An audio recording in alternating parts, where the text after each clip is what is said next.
Kalau boleh umat Islam itu jangan miskin. Kalau boleh jangan miskin. Cari harta sebanyak-banyaknya. Tapi jangan lupa wa fi amwalihim haqqum ma'lum lis-sa'ili wal mahrum. Ditumpukan harta-harta mereka, ada hak-hak yang tertentu, baik yang meminta ataupun yang tidak meminta. Jadikan alat bersilaturahmi. Karena mudah kali mengatasi kesusahan orang dengan harta itu, Pak. Memang luar biasa harta itu. Apapun kesusahannya, mudah kali teratasi dengan harta. PHK dia, tidak ada kerjaan, bingung bapak tuh, sampai kurus dia 15 kilo turun timbangan badannya. Kasih modal, Pak. Udah kerja, Pak. Udah 2 bulan bingung saya, Pak. Udah habis lah. Bikin usaha sendiri lah, Pak. Itulah, Pak. Ada modalnya sebenarnya bisa saya bikin sate, bikin soto pun bisa saya. Tapi berapa modalnya, Pak? Gerobaknya sekian usaha ini. Segar dia, Pak. Tenang pikirannya. Lapar dia. Pasar Sairi. Lemas bapak tuh. Kasih duit 20.000 rupiah. Langsung cari rumah makan dia. Hilang laparnya. Sakit ibu tuh. Kasih duit. Pergi berobat dia, sembuh dia dari sakitnya. Kalau banyak duit dikasih, belum berobat bisa sembuh dia, Pak. Iya, Pak, sugesti harta itu tidak tanggung-tanggung itu. Kalau sakit-sakit dikit hilang itu dibuat harta itu. Kalau nggak percaya praktekkan. Kurang enak badan ibu, pilek-pilek meriang, sakit kepala. Bapak masuk ke rumah, ibu masih telungkup tempat tidur. Dek, ambil nasi, Dek, lapar sudah, Dek. Aduh, minta maaf lah bang, ndak enak badan ini, ambil sendirilah sekali ini, ndak enak badan aku. Ndak, maksud saya bukan nasi itu aja doh. Rencanamu kemarin beli gelang emas, udah aku beli ini 20 emas, cocok ndak modelnya kayak gini? Kira-kira bangkit ndak ibu tuh? Berdiri dia, enggak dari tadi abang bilang deh, datang nasi itu, Pak. Memang ndak tanggung-tanggung sugesti harta itu. Makanya cari harta sebanyak-banyaknya. Tapi ingat, bukan hanya untuk perut kita. Jangan dulu bapak berkata hartawan yang baik sebelum harta bapak bisa menolong kesusahan orang miskin. Oh, jangan dulu. Sangat luar biasa harta itu menolong orang lain. Tidak bisa dengan harta, Ustaz. Sangat sederhana sekali rezeki kita dibuat Allah, Ustaz. Dengan jabatan.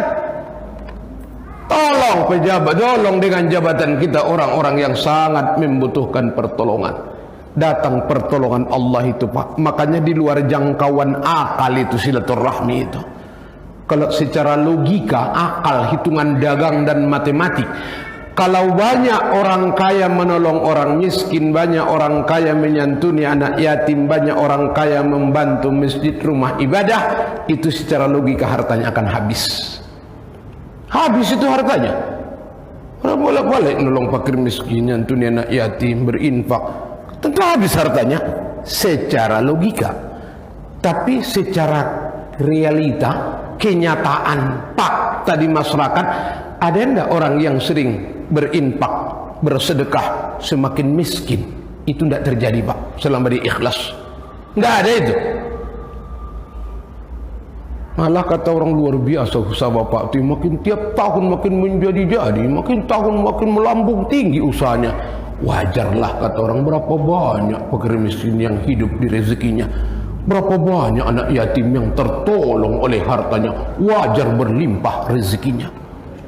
Tapi bapak yang itu kayaknya makin tahun makin bangkrut, makin tahun makin bangkrut. Iyalah orang pelitnya setengah mati kata orang. Yang pelit itu bangkrut, Pak. Yang dermawan makin menjadi-jadi. Mana qasamalin min sedekah, tidak akan kurang harta kalau disedekahkan. Malah dia bertambah, bertambah dan bertambah. Ini ajaran Islam. Tapi orang lain yang mengamalkannya itu, Pak. Orang lain yang mengamalkan ini. Loh, tengok, Pak. Kalau orang lain itu, jangankan Imlek. Kalau Imlek jelas lah, bebas, Pak, makanan, buah-buahan, kue-kue, amplop beredar. Sedangkan Idul Adha, yang lain agama itu, apalagi bertetangga dengan rumah ibadah, bulat-bulat, Pak, sapi itu dibawanya ke masjid, ke musola itu. Idul Fitri, tabur sembako kepada orang-orang susah. Dulu-dulu sebelum Covid, yang mau membawa fakir miskin anak yatim buka puasa bersama di hotel berbintang 4, itu kebanyakan tetangga kita sebelah itu. Karena saya sering ikut kalau dalam hal itu. Telepon buka bersama kita Pak di apa hotel Furaya, oke.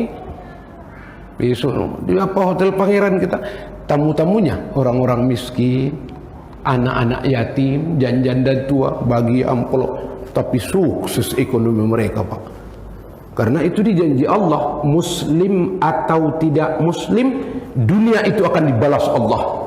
Cuman bedanya dalam agama, kalau dia muslim dibalas di dunia, dilipat gandakan Allah di akhirat.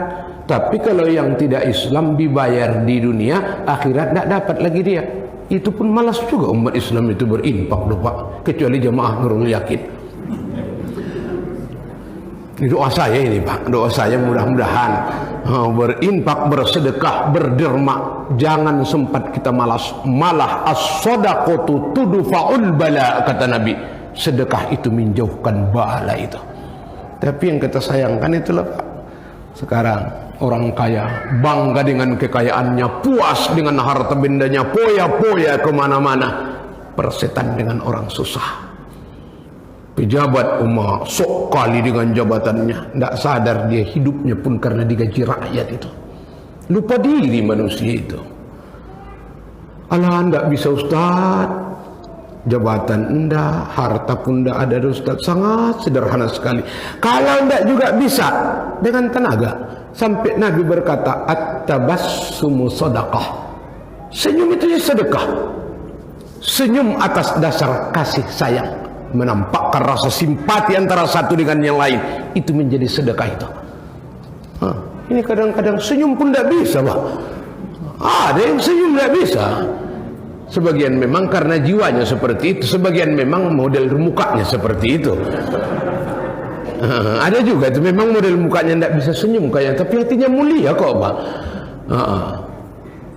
Senyum itu merupakan sedekah. Itu pun tidak bisa juga udah Ustaz, memang sudah dasar roman wajah saya kayak gini, tidak bisa senyum Ustaz.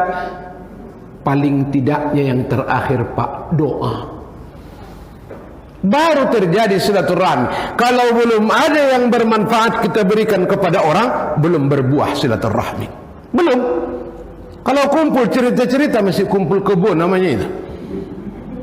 Dan yang manfaat kepada orang, karena hubungan kasih sayang. Kasih sayang itu ungkapan hati yang sangat tulus kepada sesuatu yang berkekurangan. Mampu kita memberikan sesuatu untuk mengurangi beban derita kekurangannya. Itu baru silaturahmi.